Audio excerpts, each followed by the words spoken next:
Tapi ulo salam mulya atur bagya wisuka Nusantara. Hong wilahing jati nuhuni hajat-hajate leluhur Nusantara tapi uluk salam mulia. Ada berita yang cukup mengerikan dari NASA dan patut dipertimbangkan secara nalar, naluri dan nurani kita. Mungkinkah tahun 2024 itu akan terjadi badai matahari atau solar storm atau solar stroke gitu. Kurang memahami persis saya bahasa teknisnya ya.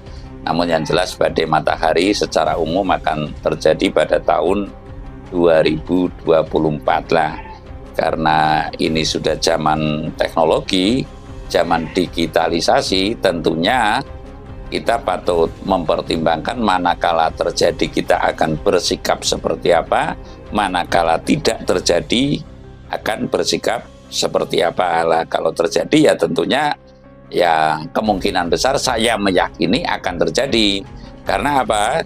Karena mau tidak mau, yang namanya kehidupan itu, saya sering mengatakan, kehidupan itu dikendalikan sesungguhnya, bukan mengendalikan. Nah, namun selama ini masyarakat atau manusia ini, atau bangsa ini, atau ya kehidupan ini, ingin menguasai atau ingin mengendalikan. Lah, sekarang Tuhan karepe kon manut karo wong lah ya kan perkasa banget itu. Artinya kalau istilah Banyumas itu Tuhan pun kalau perlu suruh nurut dengan manusia. Lah ini kasunyatan. Lah kita sebagai manusia yang bijak, yang semestinya betul-betul menjadi manusia, jangan menjadi orang ya. Kalau orang kan ya namanya orang aring taruhlah. Orang aring ya hanya bingung ke sana kemari, atau ibaratnya galengan kangkung, tidak punya prinsip, atau dengan kata kasarnya kalau punya ide ya menjadi orang yang idealis dan lalu kalau sudah idealis biasanya menampik dengan pendapat orang lain. Nah, ini kurang prayoga, kurang duga, kurang prayoga menurut istilah Jawa. Saya akan menyampaikan sependapat saya artinya tidak harus dipercaya. Kalau badai matahari, saya yakin itu akan terjadi. Ya, sekali lagi, badai matahari saya yakin akan terjadi. Namun kelihatannya, apalagi ada yang memperkirakan pada awal-awal tahun 2024, ini menurut saya masih belum. Sekali lagi, saya bukan ngedem-ngedemi, bukan ngayem-ngayemi ya. Bahwasanya badai matahari atau kiamat internet ini akan terjadi tahun 2024, jawaban saya adalah belum tentu. Lah, apa dasar saya? Karena mau tidak mau, kalau sekarang manusia itu maunya itu mengatur Tuhan. Tuhan itu yang akan mengatur manusia. Dan dari dulu Tuhan telah mengatur manusia. Dan lalu saya akan mengatakan, manusia apabila ingin dituruti atau Tuhan itu nurut dengan manusia, itu semestinya laku lampahnya itu adalah sesuai dengan kehendak Tuhan Yang Maha Esa, sesuai dengan kehendak alam raya. Kehendak alam raya, kehendak Tuhan Yang Maha Esa pun itu sudah, kalau saya mengatakan ditantang atau ditentang oleh manusia, ini menurut saya berlebihan. Namun manusia maunya itu ya mengatur Tuhan itu, mengatur Tuhan agar Tuhan tunduk kepada manusia, dan kalau perlu sekarang jadi Raja Firngon lah cara kasarnya, mengaku Tuhan di muka bumi ini. Apalagi dengan transformasi zaman yang transparan seperti ini, apalagi dengan zaman digitalisasi, seolah-olah dia lebih tinggi posisinya, derajatnya dari Tuhan atau Allah Subhanahu wa Ta'ala ya, atau mungkin lebih tinggi daripada para nabi dan para yang leluhur yang terdahulu. Lah saya akan menyampaikan intinya bahwa yang inti sekali, manakala nanti bedahing suroso sastro jendro pangruating diyu. Ya, sekali lagi saya mengatakan sastro jendro pangruating diyu, justru nanti adalah terjadi hal yang mistik. Artinya Sastro Jendro Hayuningrat Pangruating Diyu, kalau yang sudah jamaknya atau lumrahnya disebutkan nanti adalah Sastro Jendro Pangruating Diyu ya. Sastro Jendro Pangruating Diyu memayu Hayuning Bawono, artinya Sastro Jendro Pangruating Diyu Hayuningrat. Nah, kalau sekarang adalah Sastro Jendro Hayuningrat Pangruating Diyu. Nah, ini nanti yang akan terjadi adalah laku lampahnya seseorang adalah Sastro Jendro Pangruating Diyu Hayuningrat, artinya meruat atau meruat keruwetan bumi ini dulu baru memayu Hayuning Bawono. Kalau dulu Sastro Jendro Hayuningrat memayu Hayuning Bawono dulu lalu baru meruat Diyu. Nah, sekarang semestinya diruat dulu ke angkara murkaannya baru memayu Hayuning Bawono atau Hayuningrat itulah.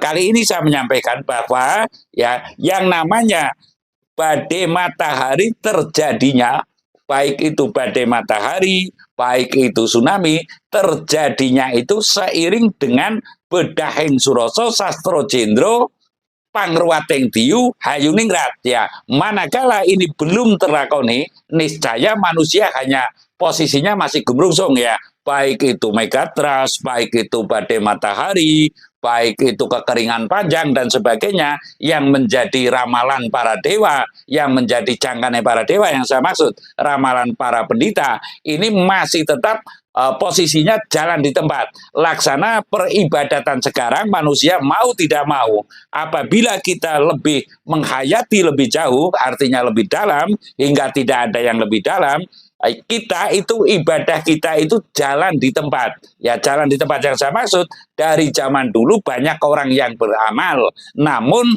belum tentu sampai kepada sejatinya amal. Kalau saya sering mengatakan bahwasanya tidak menutup kemungkinan amal batal itu sekarang 99,9% amalnya manusia itu batal semua.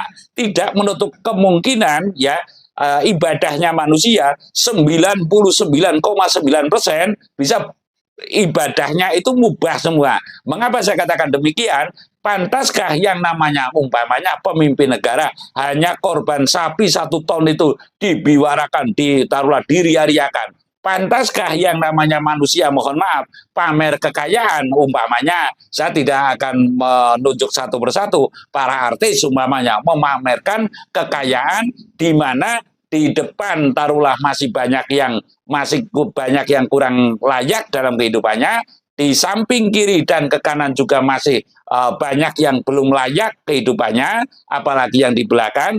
Satu sisi beliau ini memamerkan harta kekayaan dan itu sah menurut tayangan tertentu ya, tayangan televisi lah, cara ceplak modarnya itu menurut tayangan tertentu itu adalah sah. Tidak ada fatwa yang mengharamkan atau yang tidak bolehkan atau yang membatasi daripada tayangan orang yang sofos, yang ria, yang pamer, yang ujub, yang sombong lah. Ini tidak ada. Kalau saya mengatakan MUI tidak ada fungsinya, nanti mungkin berlebihan ya. Lah semestinya hal-hal yang demikian itu harus di cross check, bahwasanya semestinya para artis, para yang kaya raya tidak boleh menayangkan atau televisi tidak boleh menayangkan yang namanya pamer harta kekayaan. Taruhlah ini mobil mewahnya ada berapa, 7, 9, 10 umpamanya. Ini rumahnya seharga puluhan miliar umpamanya. Lah ini akan menyakitkan dan akan cenderung bagaimana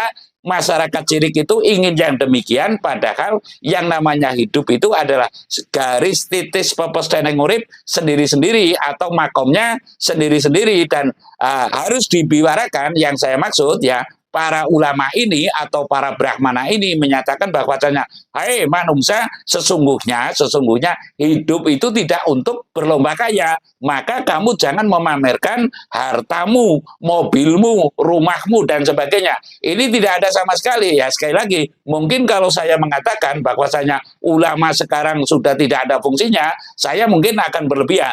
Namun kasus nyatanya semestinya hal-hal yang demikian dibatasi agar tidak timbul iri lah taruhlah. Lah saya akan mengatakan kali ini badai matahari adalah intinya pecahnya itu atau terjadinya itu termasuk tsunami atau megatrust dan sebagainya, kemarau panjang yang sangat panjang, nanti seiring dengan bedai sastro jendro pangruating diyu hayuningrat. Saya rasa demikian. Terima kasih.